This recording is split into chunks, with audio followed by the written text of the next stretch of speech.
Hello students,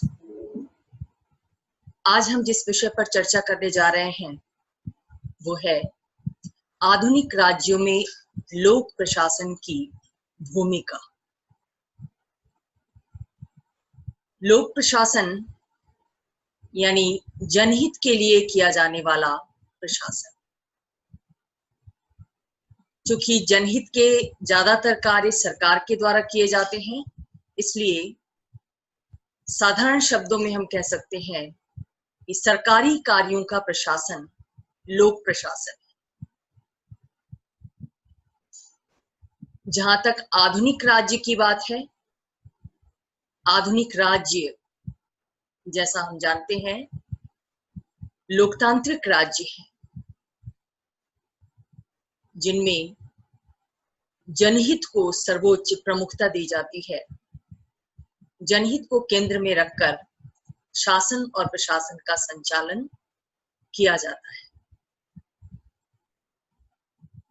ऐसा नहीं है कि प्रशासन कोई नई घटना हो। अत्यंत प्राचीन काल से ही, जब से शासन की शुरुआत हुई, तभी से प्रशासन भी किसी न किसी रूप में मौजूद रहा है। प्राचीन काल में जब राजतंत्रीय व्यवस्था थी, उस समय राजा के द्वारा शासन कार्यों के संचालन के लिए कुछ अधिकारियों को, कुछ कार्मिकों को नियुक्त किया जाता था। कौटिल्य के अर्थशास्त्र में बड़ा व्यापक विश्लेषण है प्रशासन और प्रशासनिक अधिकारियों के विषय में।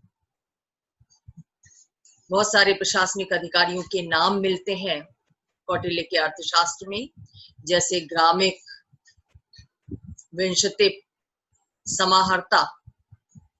ये सब शासकीय कार्यों को संपन्न करने में महत्वपूर्ण भूमिका निभाते थे। लेकिन तब के प्रशासन में और आज के प्रशासन में फर्क ये है कि पहले प्रशासकों की नियुक्ति राजा की इच्छा पर निर्भर होती थी और प्रशासन की भूमिका राज्य की भूमिका के समान ही सीमित थी। लेकिन आज जो लोक प्रशासन है, लोकतांत्रिक राज्यों में जो हमें दिखाई देता है, उसका अनिवार्य अंग है। लोकतंत्र बिना लोक प्रशासन के संचालित नहीं हो सकता। इस लोक प्रशासन की खासियत ये है कि ये एक संगठित सेवा के रूप में आज हमारे सामने है। इस प्रशासन में कार्य करने वाले कार्मिकों को योग्यता के आधार पर नियुक्त किया जाता है। सभी को इन सेवाओं को प्राप्त करने के, चुनने के, इनमें प्रवेश पाने के समान अवसर प्रदान किए जाते हैं।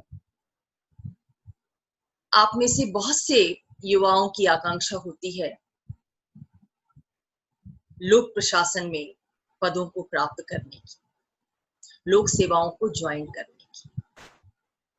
तो आज की जो लोक सेवाएं हैं, लोक प्रशासन है, वो जनतांत्रिक तरीके से गठित भी होता है, योग्यता के आधार पर गठित होता है, और एक ही काम को करते करते इन कार्मिकों में, इन सरकारी कार्मिकों में एक विशेषज्ञता का भाव भी आ जाता है, जो उनके कार्यों को संपन्न करने में, जनहित के कार्यों को संपन्न करने में बहुत सहायक सिद्ध होता है। ये जो लोक प्रशासन आज हम देखते हैं, न केवल संगठनात्मक स्वरूप की दृष्टि से बहुत भिन्न है, बल्कि इसकी भूमिका में भी बहुत व्यापकता आ गई है। पहले प्रशासन के द्वारा सीमित कार्य किए जाते थे, आज दिनों दिन प्रशासन के कार्यों का विस्तार होता जा रहा है। जब हम इसकी भूमिका की बात करते हैं, तो हम ये पाते हैं कि लोक प्रशासन की इस भूमिका में राज्य व्यवस्था के स्वरूप के अनुसार बदलाव होता रहा है।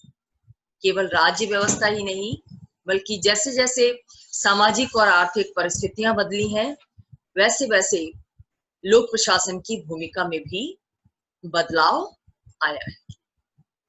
और इसकी भूमिका यूं कहें कि ज्यादा चुनौतीपूर्ण होती गई है तो कोई अतिशयोक्ति नहीं होगी।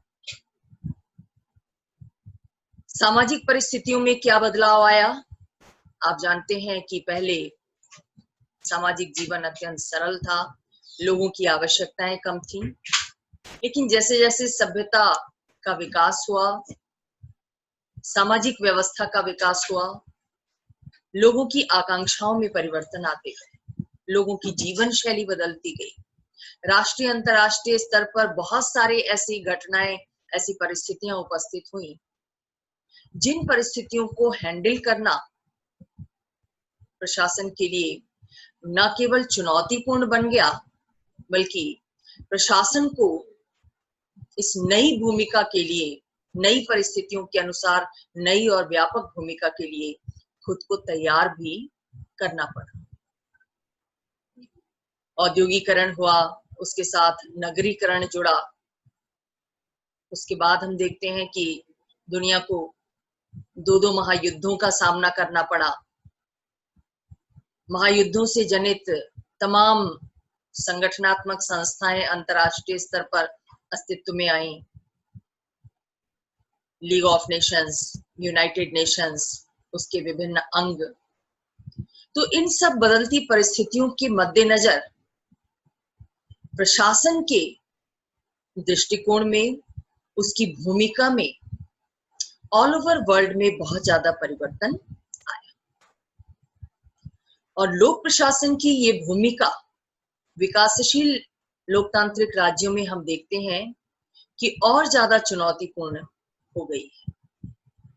विकसित देशों में तो लोकतंत्र के एक स्तर को प्राप्त किया जा चुका है, लोकतांत्रिक मूल्यों के प्रति लोग अभ्यस्त हो गए हैं, लेकिन विकासशील देशों में हम ये देखते हैं कि अभी भी बहुत सारी समस्याएं हैं, बहुत सारी चुनौतियां हैं, और इन चुनौतीपूर्ण परिस्थितियों में प्रशासन को वांछित भूमिका का निर्वाह करना है। तो कहने का मतलब ये है कि लोक प्रशासन की भूमिका आधुनिक लोकतांत्रिक राज्य में भी सामाजिक और आर्थिक परिस्थितियों में बदलाव के अनुसार परिवर्तित होती रही। और ये परिवर्तन सरलता से जटिलता की ओर हुआ है। न केवल लोक प्रशासन का जो स्वरूप है, उसका जो संगठन है, उसमें जटिलता आई है, व्यापकता आई है, बल्कि उसकी भूमिका में भी बहुत ज्यादा विशालता, बहुत ज्यादा व्यापकता हमें देखने को मिलती है। यदि हम लोकतांत्रिक राज्यों के विकास का क्रम देखें, तो यहां भी हमें राज्य के कई स्टेजेस देखने को मिलते हैं, राज्य व्यवस्था के कई क्रम देखने को मिलते हैं। जैसे सबसे पहले जो लोकतांत्रिक राज्य अस्तित्व में आया, या लोकतंत्र में राज्य की जो भूमिका अपेक्षित थी, वो बहुत सीमित थी। प्रारंभिक राज्य को हम पुलिस राज्य के रूप में जानते हैं, यानी राज्य के द्वारा केवल शांति और सुव्यवस्था बनाए रखने का और सीमाओं की सुरक्षा करने का कार्य किया जाता था। क्योंकि पुलिस के द्वारा यही कार्य किया जाता है, वो आंतरिक शांति और सुव्यवस्था बनाए रखती है, और सेनाओं के द्वारा सीमाओं की रक्षा की जाती है। इसलिए सीमित कार्य करने वाले राज्य को, शांति और सुव्यवस्था का काम करने वाले राज्य को पुलिस राज्य की संज्ञा दी गई। लेकिन पुलिस राज्य से धीरे धीरे राज्य विकसित हुआ, आगे बढ़ा लोक कल्याणकारी राज्य की तरफ। 20वीं शताब्दी में हम देखते हैं कि तमाम सामाजिक आर्थिक परिवर्तनों के मद्देनजर लोगों की आकांक्षाएं बढ़ती हैं। लोग सरकार से ज्यादा अपेक्षा रखने लगते हैं कि सरकार उनके लिए न केवल शांति और सुव्यवस्था बनाए, अपराधियों से उनकी रक्षा करे, उनकी सीमाओं की सुरक्षा करे, बल्कि उनके व्यक्तित्व के विकास के लिए भी तमाम परिस्थितियां उपलब्ध कराए। लोक कल्याण के लिए तमाम कार्य राज्य को करना चाहिए, ये धारणा अस्तित्व में आई, जिसको हम लोक कल्याणकारी राज्य की धारणा कहते हैं। यानी राज्य को व्यक्ति के मनोरंजन से लेकर, स्वास्थ्य से लेकर, शिक्षा से लेकर, जो भी उसके व्यक्तित्व विकास में सहायक परिस्थितियां हैं, उन परिस्थितियों को सृजित करने का, उनको संरक्षित करने का प्रयास करना चाहिए। ऐसा लोक कल्याणकारी राज्य की धारणा में कहा गया। लिहाजा राज्य के कार्य बहुत बढ़ गए और राज्य के कार्य बढ़ने के साथ साथ लोक प्रशासन के कार्य भी बढ़ गए, क्योंकि राज्य के द्वारा प्रशासन के माध्यम से ही अपने दायित्वों को पूरा किया जाता है। आगे जो राज्य विकसित हुआ, लोक कल्याणकारी राज्य से जब हम आगे बढ़ते हैं, जो समसामयिक लोकतांत्रिक राज्य हैं, वो कैसे राज्य हैं? नव उदारवादी राज्य, जहां पर एक बार फिर राज्य की भूमिका को सीमित करने का प्रयास किया गया, निजीकरण को प्रोत्साहित किया जा रहा है। और इस नव उदारवादी राज्य की खासियत ये है कि इसमें आर्थिक विकास को सबसे ज्यादा प्राथमिकता दी गई है, कि राज्य को वो प्रयास करने चाहिए, ऐसी परिस्थितियां सृजित करनी चाहिए जिससे ज्यादा से ज्यादा लोगों का आर्थिक विकास संभव हो सके। उदारवाद के साथ वैश्वीकरण की प्रवृत्ति जुड़ी हुई है, क्योंकि आर्थिक विकास की प्राप्ति के लिए ये माना गया कि दुनिया के विभिन्न देशों के दरवाजे जो अब तक रेस्ट्रिक्टेड थे, प्रतिबंधित थे एक दूसरे के लिए, उन्हें खोल दिया जाए, ताकि अर्थव्यवस्था का प्रसार हो सके, आर्थिक लाभ सभी देशों के नागरिक उठा सकें, पारस्परिक आदान प्रदान, पारस्परिक सहयोग के माध्यम से। तो इस नव उदारवादी राज्य में जो प्रवृत्ति हमें देखने को मिलती है, वैश्वीकरण की, आर्थिक विकास की, क्योंकि ये माना गया कि आर्थिक विकास ही सारी समस्याओं का निदान है। आर्थिक रूप से समृद्धि आने पर अन्य जो समस्याएं हैं मानवीय जीवन की, राष्ट्रीय और अंतर्राष्ट्रीय जीवन की, उनसे निजात पाया जा सकता है। गरीबी सबसे बड़ा मुद्दा बना 21वीं शताब्दी में, और इस गरीबी को दूर करने के लिए ही नव उदारवादी नीतियां अपनाई गईं, वैश्वीकरण की नीति अपनाई। तो इस वैश्वीकरण की नीति के अनुरूप प्रशासन के लक्ष्यों में, प्रशासन की भूमिका में भी परिवर्तन आया, क्योंकि प्रशासन राज्य व्यवस्था का सहगामी है, उसका अभिन्न अंग है। और आज प्रशासन की भूमिका इतनी ज्यादा महत्वपूर्ण हो गई है कि ऐसा माना जाने लगा है कि विधायिका के बिना एक बार देश का काम चल सकता है, लेकिन प्रशासन के बिना राज्य पंगु हो जाएगा, कुछ भी करने में सफल नहीं होगा। आपको याद होगा कि भारत के जो भूतपूर्व राष्ट्रपति रह चुके हैं, एपीजे अब्दुल कलाम, उन्होंने कहा था कि सारी समस्याएं देश से समाप्त हो सकती हैं अगर प्रशासन में सुधार आ जाए, प्रशासन दृढ़ संकल्पित हो जाए, प्रशासन निष्ठावान हो जाए। तो आपने देखा कि कैसे प्रशासन की भूमिका राज्य की भूमिका के साथ साथ बदलती रही है। अब हम देखेंगे कि आधुनिक राज्य में वास्तव में प्रशासन के द्वारा क्या कार्य किए जाते हैं, जिसके कारण इसकी भूमिका को इतना महत्वपूर्ण माना जाता है। लोक प्रशासन के कुछ विद्वानों जैसे गेराल्ड कैडेन, जॉन हर, जो कि अमेरिकी संविधानविद हैं, अमेरिकी लोक प्रशासन पर उनका अध्ययन है, और नीग्रो आदि विद्वानों ने लोक प्रशासन के कार्यों की, उसकी भूमिका की व्याख्या की है, उसका विश्लेषण किया है। आधुनिक राज्यों में, लोकतंत्र में, नव उदारवादी लोकतंत्र में, या जब से लोकतंत्र स्थापित हुआ है, दुनिया के विभिन्न देशों में विकसित हुआ है, तब से लेकर आज तक लोक प्रशासन किन कार्यों को संपन्न करता रहा है, इसको हम एक एक करके देखेंगे। सबसे पहले लोक प्रशासन के द्वारा जो भूमिका निभाई जाती है आधुनिक लोकतंत्र में, वो है नीतियों का निर्धारण करना। सामान्य रूप से हम सब ये जानते हैं कि नीति निर्धारण का कार्य संसदीय जनतंत्र में प्रधानमंत्री और मंत्रिमंडल के द्वारा किया जाता है, संसद के द्वारा किया जाता है, और अध्यक्षात्मक लोकतंत्र में राष्ट्रपति और उसके द्वारा नियुक्त अधिकारियों के द्वारा किया जाता है।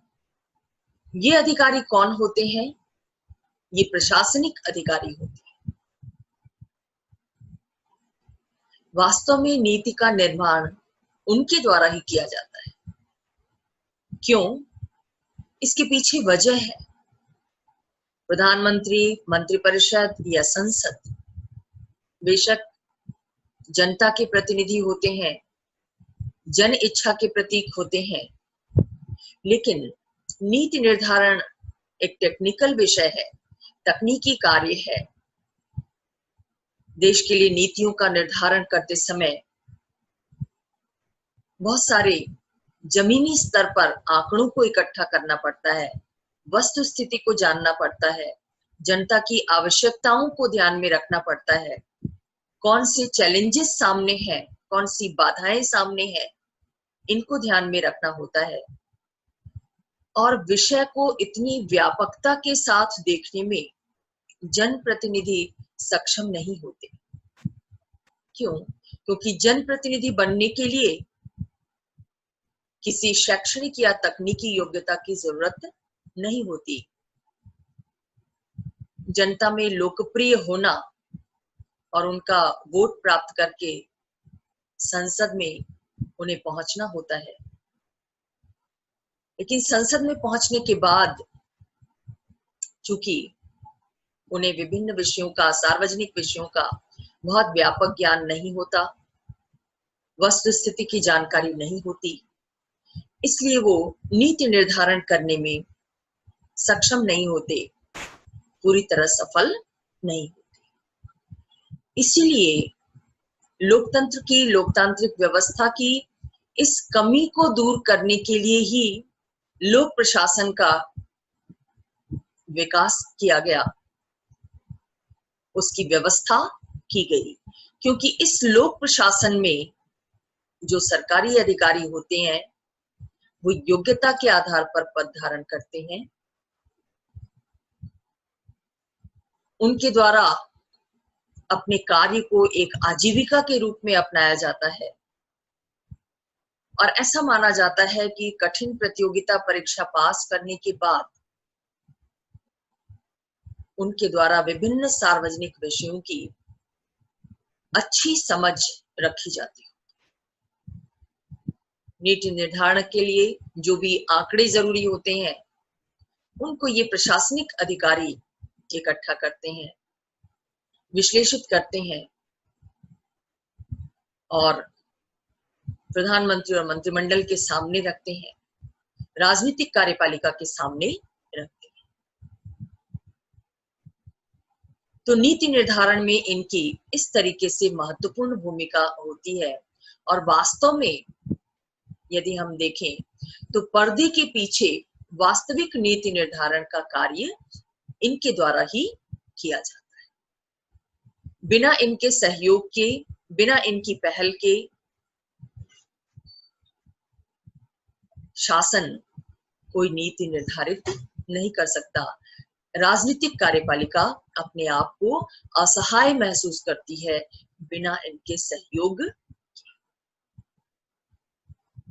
तो वास्तविक नीति निर्माता कौन है? लोक प्रशासक है। केवल नीतियों का निर्माण ही नहीं किया जाता इनके द्वारा, बल्कि जो नीतियां उनके द्वारा शासन के समक्ष रखी जाती हैं, उन नीतियों को अंतिम रूप संसद में कानून के माध्यम से दिया जाता है। और जब संसद कानून बना देती है तो उन कानूनों का क्रियान्वयन भी प्रशासन की जिम्मेदारी हो जाती है, क्योंकि केवल कानून बना देने से जनहित पूरा नहीं हो जाता। ये भी जरूरी होता है कि उन कानूनी प्रावधानों को प्रभावी ढंग से क्रियान्वित किया जाए। नीग्रो जैसे विद्वान ने प्रशासन की इस भूमिका पर विशेष बल दिया है कि समाज को गवर्न करना कानूनों के क्रियान्वयन के माध्यम से ये प्रशासन का प्रमुख कार्य बन गया है लोकतांत्रिक राज्य में। तो नीति निर्धारण और कानूनों के क्रियान्वयन में लोकतांत्रिक राज्यों में प्रशासन अपनी महत्वपूर्ण भूमिका निभाता है। तीसरी जो महत्वपूर्ण भूमिका है, जो पारंपरिक रूप से चली आ रही है, वो है कानून और व्यवस्था को बनाए रखना। देश में शांति और सुव्यवस्था स्थापित रहे, लोगों की जान माल की सुरक्षा बनी रहे, लोग अपने व्यक्तित्व विकास के लिए इच्छित कार्यों को करने में सक्षम हो सकें, ऐसी परिस्थितियां उपलब्ध कराना प्रशासन की जिम्मेदारी, लोक प्रशासन की बड़ी जिम्मेदारी है। और आधुनिक राज्यों में ये कार्य जिला प्रशासन के माध्यम से बखूबी निभाया जाता है, या ये उसकी जिम्मेदारी होती है कि वो लॉ एंड ऑर्डर को मेंटेन रखे। ये प्रशासन का प्रारंभिक और मूलभूत कार्य है, क्योंकि इस कार्य के बिना बाकी कार्यों को करना संभव नहीं है। लॉ एंड ऑर्डर मेंटेन हो जाता है, उसके बाद आपने देखा कि कैसे राज्य का डेवलपमेंट कल्याणकारी राज्य के रूप में हुआ। जनता की आकांक्षाएं बढ़ी, सरकार से डिमांड बढ़ी, और उसी डिमांड के अनुरूप प्रशासन भी सक्रिय हुआ। यानी आम जनता के लिए कल्याणकारी कार्यों को संपन्न करता है आधुनिक प्रशासन। जनता की क्या इच्छा है, क्या आकांक्षा है, इसकी जानकारी जनप्रतिनिधियों को होती है, और जनप्रतिनिधियों के माध्यम से प्रशासन इस बात से अवगत होता है कि जनता के हित क्या है, कौन सी नीतियां बनाई जाएं, उनको कैसे क्रियान्वित किया जाए, कौन से कल्याणकारी कार्यक्रम बनाए जाएं जिससे जनता का हित संभव हो। आप देखते हैं कि डे टू डे की लाइफ में प्रशासन के द्वारा दैनंदिन कार्य तो किए ही जाते हैं, जन कल्याण की बहुत सारी योजनाएं बनाई जाती हैं, उनको क्रियान्वित किया जाता है। भारत में आप देख रहे हैं मनरेगा है, उज्ज्वला योजना है, जनधन योजना है। ये सब कैसी योजनाएं हैं? जनता के कल्याण को ध्यान में रखकर बनाई जाने वाली योजनाएं। तो जनता के हितकारी कार्यों को संपन्न करना, उनके लिए जो कुछ कल्याणकारी है वैसी योजनाएं बनाना, चाहे वो स्वास्थ्य से जुड़ी हो, शिक्षा से जुड़ी हो, मनोरंजन से जुड़ी हूँ, यातायात से जुड़ी हूँ, संचार से जुड़ी हूँ या किसी अन्य क्षेत्र से जुड़ी, इन सब की व्यवस्था करना किसका दायित्व बन जाता है? लोक प्रशासन का दायित्व बन जाता है। तो आप देख रहे हैं कि कैसे प्रशासन की जो भूमिका पुलिस राज्य के समय नियामकीय प्रशासन की थी, यानी वो सिर्फ लॉ एंड ऑर्डर मेंटेन करने से संबंध रखता था, अब धीरे धीरे वो विकास प्रशासन की ओर उन्मुख हो रहा है। कैसे जनता को विकास का रास्ता दिखाया जाए, विकास में सहभागी बनाया जाए, उसके लिए विकासात्मक परिस्थितियां पैदा की जाए, इस तरफ प्रशासन का ध्यान ज्यादा होता है। इसके साथ साथ लोक प्रशासन खासतौर से विकासशील देशों में सामाजिक आर्थिक परिवर्तन की दिशा को तय करता है। आप सब ये जानते हैं कि विकासशील देशों में अब भी पारंपरिक तौर पर सामाजिक जीवन में बहुत सारी समस्याएं हैं। यहाँ का समाज अब भी पारंपरिक है, ज्यादातर रूढ़ियों को साथ में लिए हुए है, जो रूढ़ियां कई बार उसकी प्रगति में बाधक बन जाती है। अभी हाल में आपने देखा कि मुस्लिम महिलाओं को अधिकार दिया गया, 3 तलाक से उनको जो सामाजिक अवमानना झेलनी पड़ती थी, उनकी जो दुर्दशा थी, उससे निकालने का प्रयास किया गया, 3 तलाक की व्यवस्था को अवैध घोषित करके। ऐसी बहुत सी प्रॉब्लम्स बहुत से विकासशील देशों में है, जिनको दूर करने की जिम्मेदारी अल्टीमेटली लोक प्रशासन की होती है।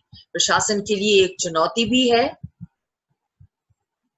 और ये उसकी भूमिका में एक बदलाव का भी संकेत करता है कि वो समाज को एक दिशा दिखाने की तरफ उद्यत हो रहा है।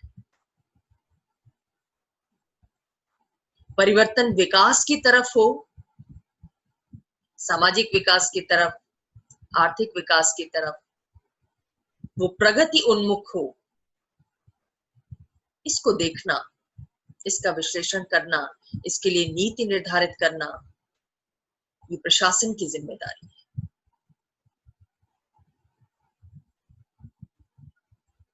इसके अलावा चूंकि आधुनिक राज्य लोकतांत्रिक राज्य है,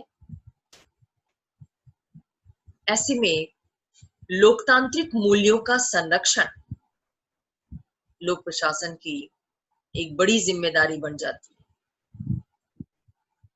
रिचर्ड सी बॉक्स ने एक पुस्तक लिखी, डेमोक्रेसी एंड पब्लिक एडमिनिस्ट्रेशन। उसमें प्रशासन की इस भूमिका का बखूबी विश्लेषण किया है। लोकतंत्र के मूल्य क्या हैं? स्वतंत्रता, समानता, बंधुत्व, न्याय, ये सारे लोकतंत्र के आदर्श हैं, लोकतंत्र के मूल्य। इन लोकतांत्रिक मूल्यों को कैसे संरक्षित किया जाए, कैसे वास्तव में सामाजिक राजनीतिक जीवन में लोगों का आचरण इन मूल्यों के अनुरूप ढाला जाए, ये एक बड़ी समस्या है प्रशासन के सामने और बड़ी जिम्मेदारी भी है। खासतौर से विकासशील लोकतंत्रों में, क्योंकि वहां पर राजनीतिक लोकतंत्र तो अपना लिया गया है, चुनावी व्यवस्था तो संचालित हो रही है, जनता अपने प्रतिनिधियों को वयस्क मताधिकार के आधार पर चुन तो लेती है, लेकिन इनका सामाजिक जीवन अब भी सामंतवादी तत्वों से ग्रसित है। यानी अब भी यहाँ विशेषाधिकार, असमानता, व्यवहारता हावी है। प्रशासन भी इससे अछूता नहीं रह गया है। तो स्वयं में भी इन मूल्यों को आत्मसात करना और सामाजिक जीवन में भी इन मूल्यों को संरक्षित बनाना, इन्हें विकसित करना, ये प्रशासन की एक बड़ी जिम्मेदारी है और इस क्षेत्र में प्रशासन से महत्वपूर्ण भूमिका निभाने की अपेक्षा की जाती है। इसके अलावा जैसा कि आपने जाना, आधुनिक जो लोकतंत्र है वो नव उदारवादी लोकतंत्र है, जिसका सर्वोच्च लक्ष्य आर्थिक विकास को प्राप्त करना है। कैसा आर्थिक विकास? सतत आर्थिक विकास। सतत आर्थिक विकास का मतलब ये है कि आर्थिक विकास का लाभ समाज के सभी वर्गों को मिलना चाहिए। अभी हम क्या देखते हैं ज्यादातर विकासशील देशों में कि आर्थिक विकास तो हुआ है उदारीकरण की नीति को अपनाने से, वैश्वीकरण की नीति को अपनाने से, लेकिन वो विकास एक खास वर्ग तक सीमित है। बहुत सारे ऐसे वर्ग हैं, खासतौर से सामाजिक जीवन के हाशिए पर, जिनके द्वारा जीवन जिया जाता है, वो अभी भी आर्थिक विकास के लिए प्रतीक्षारत है। तो आर्थिक विकास हो, लेकिन इस विकास का लाभ समाज के सभी वर्गों को मिले, और न केवल सभी वर्गों को बल्कि आने वाली पीढ़ियों को भी इसका लाभ मिले। साथ ही विकास का मॉडल पर्यावरण की दृष्टि से भी अनुकूल हो, ये देखना आज प्रशासन की बड़ी जिम्मेदारी बन गई है। क्योंकि देखा ये गया है कि जैसे जैसे आर्थिक विकास को प्रोत्साहित किया गया, विकास के मॉडल को प्रोत्साहित किया गया, ग्रोथ को प्रोत्साहित किया गया, वैसे वैसे पर्यावरणीय संसाधनों का दोहन शुरू हुआ, और उस दोहन के कारण नाना पर्यावरणीय समस्याएं दुनिया के सामने, चाहे वो ग्लोबल वार्मिंग हो, धरती का बढ़ता हुआ तापमान हो, या वन्य जीवों की जो विविधता है, वनस्पतियों की जो विविधता है, जिसको हम जैव विविधता कहते हैं, उसका नाश हो रहा है ग्लोबल वार्मिंग की वजह से। समुद्र का जल स्तर बढ़ रहा है, ग्लेशियर्स पिघल रहे हैं, क्लाइमेट चेंज हो रहा है बड़ी तेजी के साथ, ओजोन लेयर का क्षरण हो रहा है। जो ओजोन परत सूर्य की पराबैंगनी किरणों से हमारी रक्षा करती है, उसमें होल हो रहा है पर्यावरणीय प्रदूषण के कारण, वायु प्रदूषण के कारण।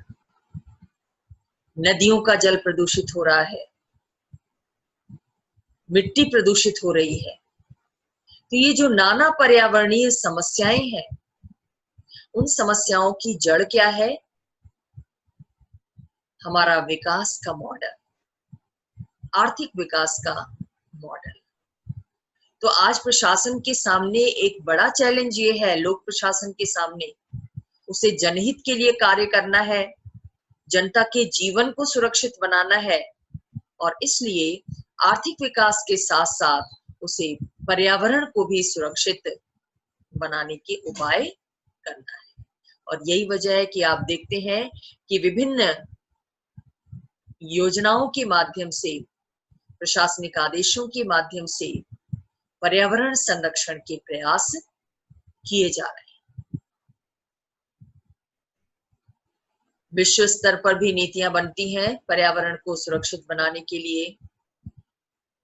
यूनाइटेड नेशंस डेवलपमेंट प्रोग्राम चलता है, एनवायरमेंटल प्रोग्राम चलता है, उसके तहत विभिन्न देशों को हिदायतें दी जाती हैं कि वो अपने देश में कार्बन एमिशन कम करें, कार्बन डाइऑक्साइड का उत्सर्जन कम करें, नाना तरीकों से लोगों को पर्यावरण के प्रति अवेयर करें, जागरूक बनाएं, ताकि पर्यावरणीय समस्याओं से निपटा जा सके और विकास के साथ साथ लोगों के जीवन की रक्षा हो सके, क्योंकि मनुष्य भी आफ्टर ऑल इस पर्यावरण का एक अहम हिस्सा है।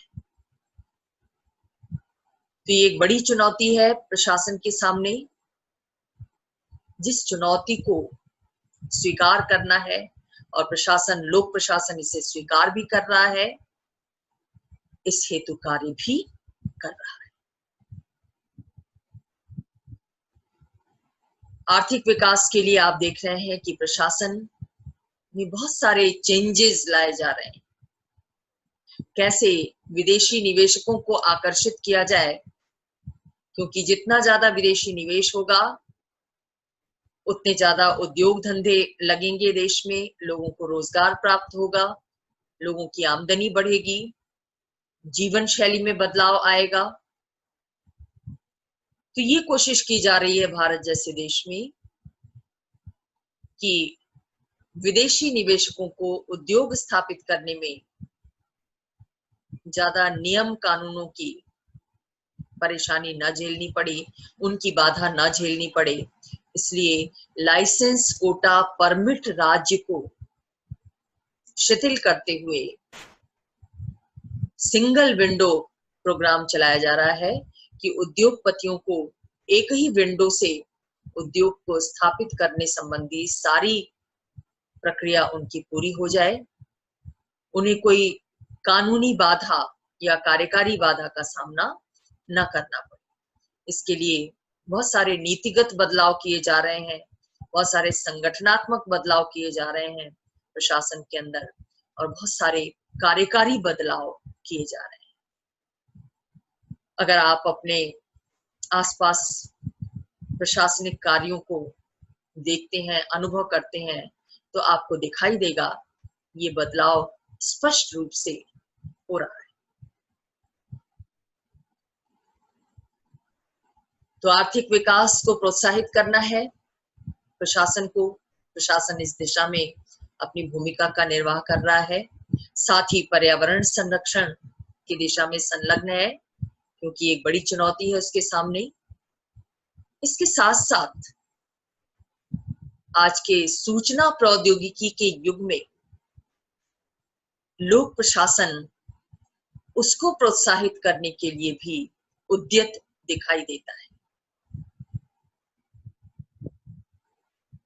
आज दुनिया के विभिन्न देशों में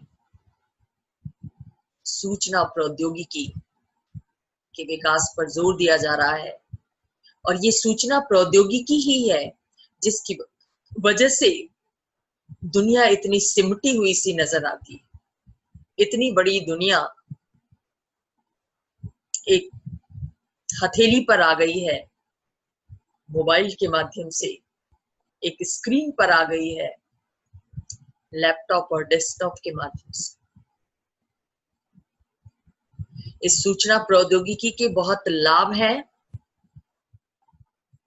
सरकारी कार्यों में, और जनता के लिए भी ये सुविधाजनक है। घर बैठे वो चाहे तो अपने सारे कार्य कर सकती है। प्रशासन के लिए भी जनता से संपर्क स्थापित करना इस सूचना प्रौद्योगिकी के माध्यम से आसान हुआ है। प्रशासन में पारदर्शिता लाने के जो प्रयास किए जा रहे हैं, वो प्रयास इस सूचना प्रौद्योगिकी के माध्यम से ही संभव हो पा रहे हैं। इसको ई गवर्नेंस का नाम दिया गया है, इलेक्ट्रॉनिक गवर्नेंस।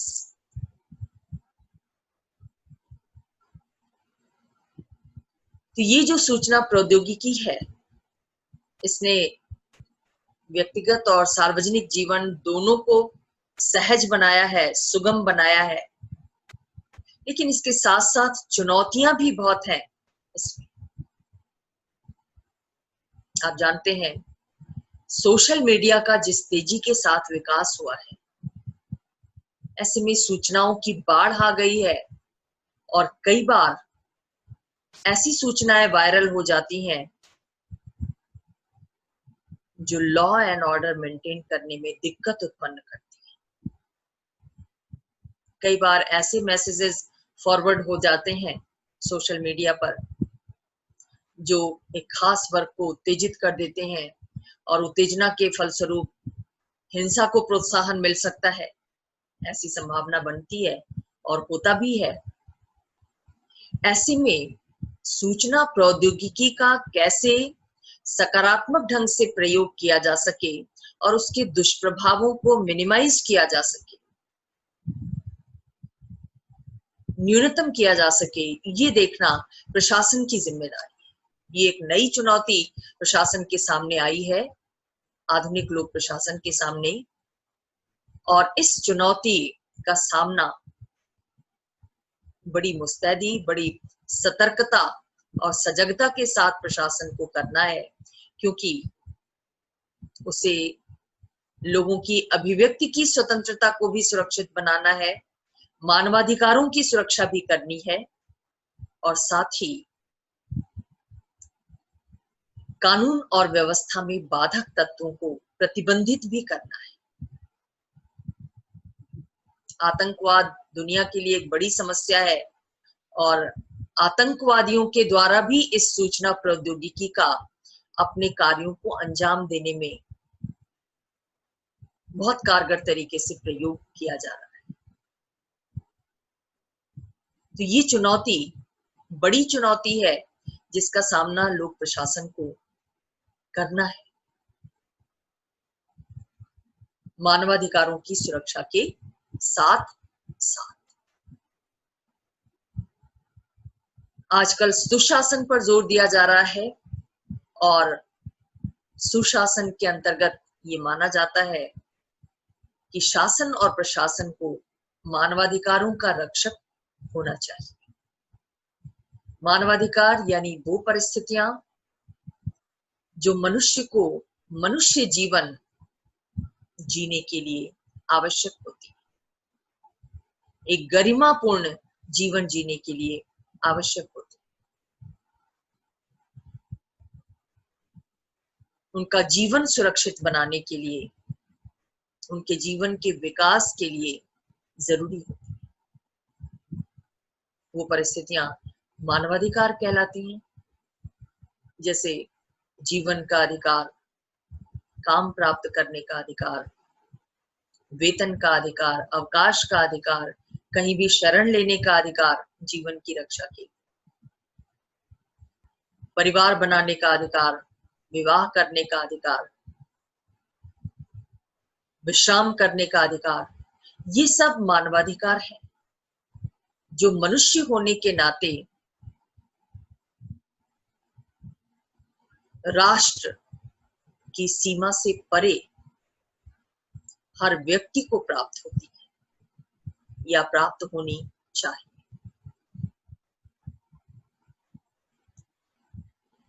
तो इस दिशा में भूमिका का निर्वाह करना है लोक प्रशासन को, चुनौतियों के साथ। इसके साथ साथ बदलती परिस्थितियों के अनुरूप आजकल लोक प्रशासन आपदा प्रबंधन का कार्य भी कर रहा है। आपने पहले देखा कि पर्यावरणीय संकट किस रूप में मौजूद है और बहुत सी प्राकृतिक आपदाएं प्रारंभ से ही आती रही हैं। कुछ मानवीय आपदाएं हैं जैसे आतंकवाद, ये एक मानवीय आपदा है। कुछ प्राकृतिक आपदाएं हैं, बाढ़ आना समय समय पर, कभी सूखा पड़ना, महामारी फैलना जैसा आजकल आप देख रहे हैं। तो इन आपदाओं का प्रबंधन कैसे किया जाए, कैसे इनसे निपटा जाए कि ज्यादा नुकसान ना झेलना पड़े, इसके लिए प्रशासन उद्यत रहता है, उसको भूमिका का निर्वाह करना होता है। आप देखते हैं कि साइंस और टेक्नोलॉजी का लाभ उठाकर आजकल पहले ही पता चल जाता है कि कहां पर तूफान आने वाला है, उस तूफान से जान और माल का कम से कम नुकसान हो, इसके लिए प्रशासन सक्रिय रहता है। ऐसे स्थानों से लोगों को हटाता है, उनके लिए जीवन की आवश्यक सुविधाएं उपलब्ध कराता है। ये सारे कार्य प्रशासन के द्वारा किए जाते हैं। आजकल आप देख रहे हैं कोविड-19 की महामारी से निपटने के लिए भी प्रशासन के द्वारा तमाम रणनीतियां अपनाई गई, तमाम नीतिगत प्रयत्न किए गए, चाहे वो आयुष कवच ऐप डाउनलोड करना हो या लॉकडाउन को फॉलो करवाना हो। ये सब प्रशासनिक रणनीतियां हैं जो एक महामारी से निपटने के लिए अपनाई जा रही है। कुछ लोगों ने ये प्रश्न किया कि जब कोविड का प्रसार भारत में बहुत कम था तब तो लॉकडाउन लगाया गया, और जब ये बढ़ रहा है तो लॉकडाउन धीरे धीरे हटाया जा रहा है। ये प्रशासन की रणनीति है। शुरू में लॉकडाउन इसलिए लगाया गया ताकि लोगों को इस महामारी के प्रति जागरूक किया जा सके, लोग आवश्यक सतर्कता बरत सकें, कैसे सचेत रहना है, कैसे अपनी जीवन शैली को ढालना है, उसमें परिवर्तन लाना है, उसके विषय में लोगों को ट्रेनिंग देने के लिए एक तरीके से लॉकडाउन की रणनीति अपनाई गई।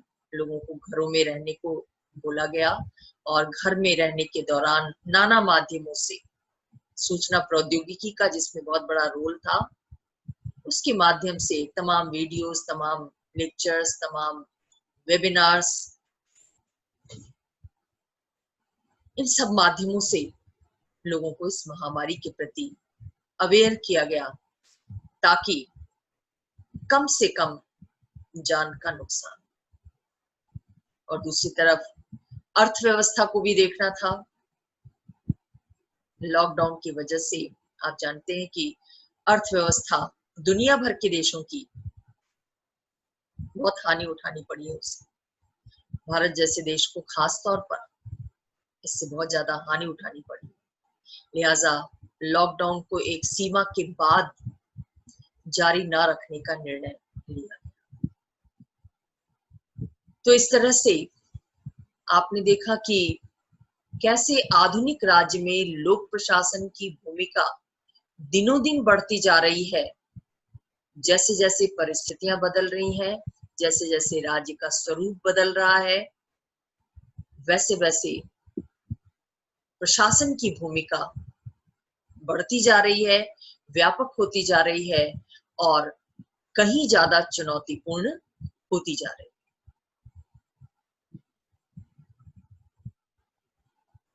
ये जो भूमिका है, ये लोक प्रशासन के लिए अपेक्षित भूमिका है, यानी प्रशासन को इन विभिन्न मोर्चों पर कार्य करना चाहिए और बहुत हद तक वो करता भी है।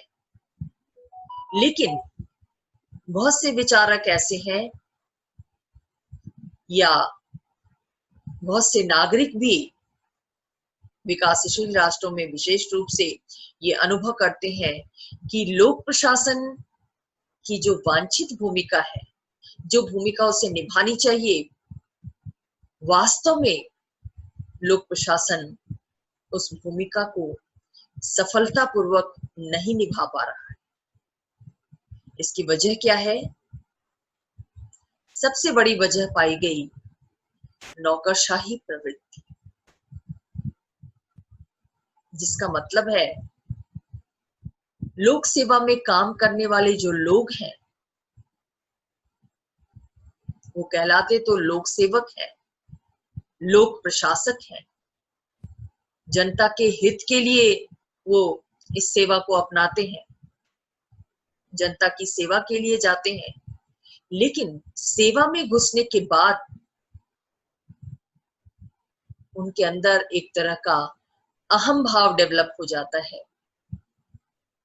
उनके पद के साथ उन्हें जो पावर प्राप्त होता है, कि वो नीति निर्माता है, नीति के क्रियान्वयन करता है।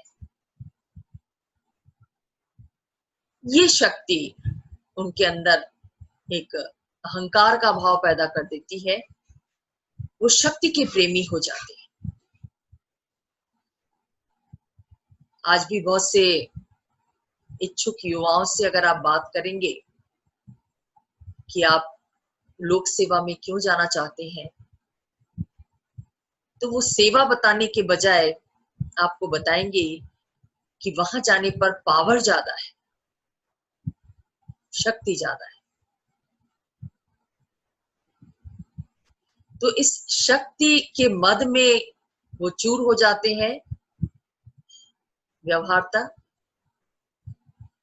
और शक्ति में मदांध होकर वो जन सेवा के कार्य को, अपने पद के दायित्व को भूलते से जाते हैं या उसे नजरअंदाज करते जाते हैं। इस प्रवृत्ति को, यानी प्रशासकों के व्यवहार में, उनकी क्रियाविधियों में, उनकी कार्य प्रक्रिया में जो बुराइयां हैं, उसको नौकरशाही प्रवृत्ति की संज्ञा दी जाती है। एक बुराई है लाल फीताशाही, जिसको कहते हैं, यानी जानबूझकर प्रशासन में कार्य करने वाले लोग जनहित के कार्यों में देरी लगाते हैं। सरकारी फाइलें आप जानते हैं लाल फीते से बंधी हुई होती हैं, और लाल फीते से बंधी इन फाइलों को खोलने में, एक टेबल से दूसरी टेबल पर जाने में बहुत ज्यादा समय लगता है, यानी धीमा कार्य करती है नौकरशाही। प्रशासक तीव्र कार्यवाही में विश्वास नहीं रखते, वो हर काम को नियम के अनुसार, प्रक्रिया के अनुसार करना चाहते हैं, लकीर का फकीर बनकर कानूनों का पालन करते हैं, जिसकी वजह से कार्य में विलंब होता है और आउटपुट जल्दी सामने नहीं आ पाता, कार्य का परिणाम सामने नहीं आ पाता, प्रक्रियाओं में उलझी रह जाती है प्रशासनिक व्यवस्था। इसके कारण प्रशासक अपनी वांछित भूमिका का निर्वाह नहीं कर पा रहे हैं।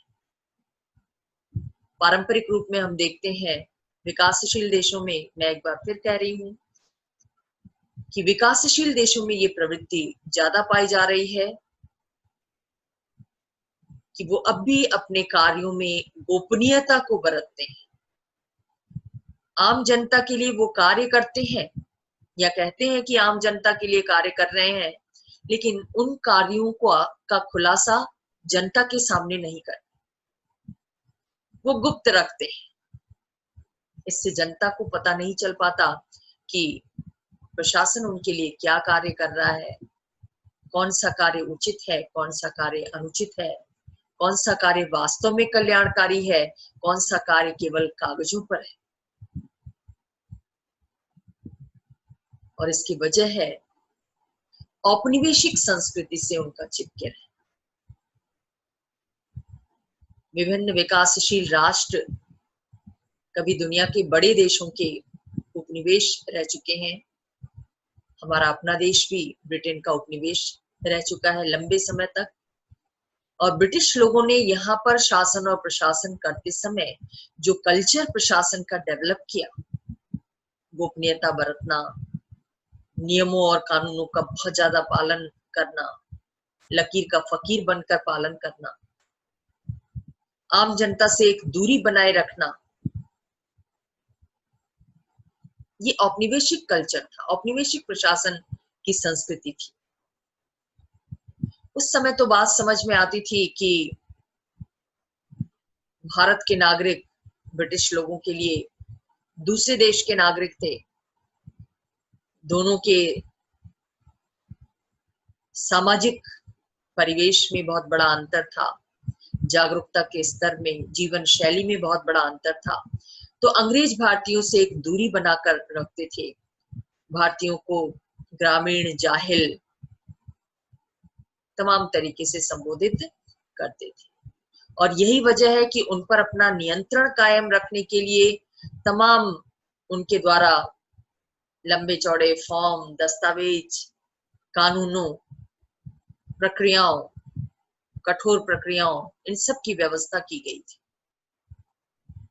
लेकिन स्वतंत्रता के बाद तो देशवासी अपने हैं, सरकार के लिए, प्रशासन के लिए। प्रशासन ऐसा महसूस नहीं करता। वो कहने को लोक सेवक है, लेकिन वो अब भी स्वतंत्रता के बाद भी अपने देशवासियों के साथ ही एक दूरी मेंटेन रखता है। उसके अंदर अहम क्या है कि हम तो देश के सबसे योग्य लोगों में से हैं, सबसे शक्ति संपन्न लोगों में से हैं। आम जनता से हमारी कोई तुलना नहीं। तो इसके कारण भी प्रशासन अपनी वांछित भूमिका का निर्वाह नहीं कर पा रहा है। इसके साथ साथ भ्रष्टाचार का घुन भी है प्रशासन में। शक्ति के मद के साथ साथ प्रशासन में काम करने वाले बहुत से कार्मिकों में भ्रष्ट प्रवृत्ति देखी जाती है। वो अपने पद के दायित्व को संवेदनशीलता के साथ नहीं समझते, अपने पद के दायित्वों के लिए खुद को जवाबदेह नहीं समझते और भ्रष्ट आचरण का सहारा देते हैं। सार्वजनिक धन को अपना धन बनाने की चेष्टा करते हैं या निजी हित के लिए प्रशासनिक प्रक्रियाओं और अपने पद का इस्तेमाल करते हैं। ये सब भ्रष्टाचार के अंतर्गत आता है। और जब तक प्रशासन में भ्रष्टाचार होगा, प्रशासन जनहित के लिए समर्पित नहीं हो सकता। ऊपर जो तमाम भूमिकाएं आपने देखी प्रशासन की, वो सारी भूमिकाएं व्यवहार में नहीं निभाई जा सकती तब तक जब तक कि प्रशासन से भ्रष्टाचार दूर न हो जाए। इसके साथ एक बड़ी बाधा जिस पर बार बार प्रकाश डाला गया, बहुत सारे विदेशी विद्वानों ने भारतीय प्रशासन का अध्ययन किया। भारतीय विद्वानों के द्वारा भी प्रशासन का अध्ययन किया गया, भारतीय प्रशासन का, और ये पाया गया कि प्रशासन के कार्यों में राजनीतिक हस्तक्षेप अनुचित ढंग से बढ़ा है, जिसके कारण प्रशासन अपनी वांछित भूमिका का, संवैधानिक भूमिका का निर्वाह करने में असमर्थ महसूस कर रहा है। यहाँ पर एक बात ध्यान देने योग्य है कि प्रशासन और राजनीति का संपर्क बुरा नहीं है। दोनों में संबंध होना चाहिए, आदान प्रदान होना चाहिए, क्योंकि राजनीतिज्ञों से प्रशासन को जनता की इच्छाओं और आकांक्षाओं की जानकारी मिलती है। दूसरी तरफ राजनीतिज्ञों को प्रशासन से नीति निर्माण में बहुत ज्यादा सहयोग प्राप्त होता है।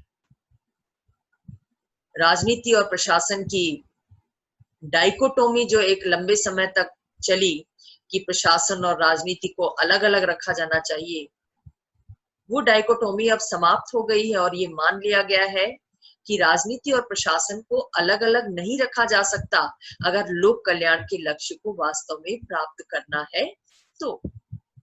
लेकिन समस्या ये है कि प्रशासन और राजनीतिज्ञों का ये संपर्क अनुचित हस्तक्षेप के रूप में सामने आ रहा है। राजनीतिज्ञों के द्वारा अपने निजी हित के लिए प्रशासनिक कार्यों में, दिन प्रतिदिन के कार्यों में हस्तक्षेप किया जाता है। जनहित के लिए हस्तक्षेप नहीं किया जाता, निजी हित के लिए हस्तक्षेप किया जाता है। अपनी सत्ता को बनाए रखने या भाई भतीजावाद से प्रेरित होकर यह हस्तक्षेप होता है, ऐसा तमाम अध्ययन बताते हैं। तो एक बड़ी बाधा है प्रशासन को उसकी भूमिका का निर्वाह करने से जो रोकती है। इसके साथ विकासशील देशों में खास तौर से जन सहभागिता की कमी महसूस की जा रही है। जनता चूंकि जागरूक नहीं है, गरीबी ज्यादा है, अशिक्षा ज्यादा है, इसलिए जनता को पता ही नहीं चल पाता कि प्रशासन के द्वारा उनके लिए कौन सी योजनाएं बनाई गई हैं। इससे प्रशासन को भी इन योजनाओं को लागू करने में दिक्कत का सामना करना पड़ता है, क्योंकि अल्टीमेटली जनता के लिए बनाई गई योजनाएं जनता के बीच ही लागू होती हैं, और जब तक जनता का उसमें सहयोग नहीं होगा, एक तरफा रूप में प्रशासन के द्वारा कार्य नहीं किया जा सकता। तो ये कुछ बाधाएं हैं, कुछ समस्याएं हैं जो लोक प्रशासन की वांछित भूमिका के मार्ग में बाधक है। तो कैसे इन बाधाओं को दूर किया जा सकता है कि प्रशासन आधुनिक राज्य में, आधुनिक लोकतंत्र में कारगर भूमिका का निर्वाह कर सके? रेमेडी ये बताई जाती है, औपनिवेशिक संस्कृति का त्याग करना होगा। ये समझना होगा कि देशवासी अपने हैं, उनके साथ दूरी बनाकर हम उनके लिए कार्य नहीं कर सकते। ये ठीक है कि प्रशासकों को उनकी योग्यता के बल पर उच्च पद प्राप्त हुए हैं, महत्वपूर्ण जिम्मेदारी उन पर सौंपी गई है, लेकिन इस शक्ति के साथ साथ उन्हें ये भी महसूस करना होगा कि जिम्मेदारी ज्यादा है, जवाबदेही ज्यादा है। उन्हें वास्तव में जन सेवा के लिए उनका पद प्रदान किया गया है। जब तक ये भाव डेवलप नहीं होगा, अपने कार्यों के प्रति निष्ठा नहीं आएगी प्रशासनिक अधिकारियों में, कार्मिकों में, तब तक प्रशासन लोक कल्याणकारी भूमिका का निर्वाह पूरी तरह नहीं कर सकता। गोपनीयता के स्थान पर पारदर्शिता अपनानी होगी। अगर जन सहभागिता प्राप्त करनी है, भ्रष्टाचार को दूर करना है, तो प्रशासन जो कुछ कर रहा है जनता के लिए, वो जनता को बताना होगा, खुद भी बताना होगा और जनता द्वारा पूछे जाने पर भी बताना होगा। इसके लिए विभिन्न देशों में आरटीआई की शुरुआत की गई, राइट टू इंफॉर्मेशन, सूचना का अधिकार, जिसमें आम जनता को इस बात का अधिकार दिया गया है कि वो किसी भी सरकारी दफ्तर से उसके द्वारा किए जाने वाले कार्यों की जानकारी हासिल कर सके। और हर सरकारी संस्थान का, प्रशासनिक संगठन का ये दायित्व बनता है कि जनता को ये सूचना मांगे जाने पर मुहैया कराए और खुद भी मुहैया कराए। अपनी वेबसाइट्स के माध्यम से अपने कार्यों को प्रकाशित करें, और अगर कोई आरटीआई संबंधी क्वेरी आती है तो समय के अंतर्गत उसका जवाब दें। ऐसी पारदर्शिता होने पर जन जागरूकता और जन सहभागिता अपने आप बढ़ेगी। बहुत जरूरी है जनता का जागरूक होना। प्रशासन किन योजनाओं, किन नीतियों को उनके लिए बना रहा है, वो योजनाएं और नीतियां क्रियान्वित हो रही हैं या नहीं हो रही हैं, नहीं हो रही हैं तो उनमें क्या बाधाएं आ रही हैं, कैसे उन बाधाओं को दूर किया जा सकता है। जब तक आम लोग इसके प्रति सजग नहीं होंगे, तब तक प्रशासन के द्वारा भी उचित भूमिका का निर्वाह नहीं किया जा सकेगा। तो जन सहभागिता में वृद्धि जरूरी है, जन जागरूकता में वृद्धि जरूरी है। जनता को खुद भी प्रशासनिक कार्यों में सहभागिता दर्ज करनी चाहिए। जैसे अगर कोई योजना शासन प्रशासन के द्वारा किसी ग्राम के विकास के लिए बनाई जा रही है, किसी सेवित वर्ग के लिए बनाई जा रही है, तो उसके क्रियान्वयन में जनता को भी बढ़ चढ़कर भागीदारी निभानी चाहिए। प्रशासन को अवगत कराना चाहिए कि कैसे इस योजना को क्रियान्वित किया जाए ताकि इसका लाभ ज्यादा से ज्यादा लोगों को मिल सके। और इस दिशा में आज के नव उदारवादी युग में जहां प्राइवेटाइजेशन पर जोर दिया जा रहा है, निजीकरण पर जोर दिया जा रहा है, एक एक करके सरकार के द्वारा जो कार्य किए जाते थे वो निजी संस्थानों को सौंपे जा रहे हैं। बहुत से ऐसे नागरिक संगठन भी उदित हुए हैं जो तमाम जनहितकारी कार्यों को संपन्न करने लगे हैं। चाहे वो जनता को जागरूक बनाने की दिशा में काम हो, उनके लिए स्वास्थ्य सुविधा मुहैया कराना हो, उनके लिए शिक्षा का प्रबंध करना हो, या सामाजिक जीवन की जो बुराइयां हैं उनको दूर करना हो। इन क्षेत्रों में ये नागरिक संगठन बड़ी तेजी से काम कर रहे हैं। इन संगठनों से सलाह भी लेनी चाहिए लोक प्रशासन, क्योंकि ये संगठन जनता के साथ नजदीकी का संबंध रखते हैं। फील्ड में ज्यादातर कार्य इनके द्वारा किया जाता है। ऐसे में सही सूचनाओं की जानकारी प्रशासन को इनके माध्यम से हो सकती है। इनकी सलाह को ध्यान में रखना चाहिए प्रशासन। साथ ही जो कानूनी व्यवस्था कठोर रूप में चली आ रही है, जिसमें प्रक्रियाओं के पालन पर ज्यादा जोर दिया जा रहा है, कानूनों के पालन पर ज्यादा जोर दिया जाता रहा है, उस कानूनी व्यवस्था में लचीलापन लाना होगा, क्योंकि बिना लचीलापन लाए प्रशासन कार्य तो करेगा लेकिन किसी अंजाम तक नहीं पहुंच सकेगा। जो परिणाम उसे चाहिए वो परिणाम प्राप्त नहीं होगा। जवाबदेही उसके अंदर आनी चाहिए कि जिस कार्य के लिए उसे नियुक्त किया गया है वो कार्य वो कर पा रहा है या नहीं कर पा रहा है, स्वयं उसको मूल्यांकन करना होगा और जवाब देना होगा कि ये कार्य नहीं हुआ तो क्यों नहीं हुआ।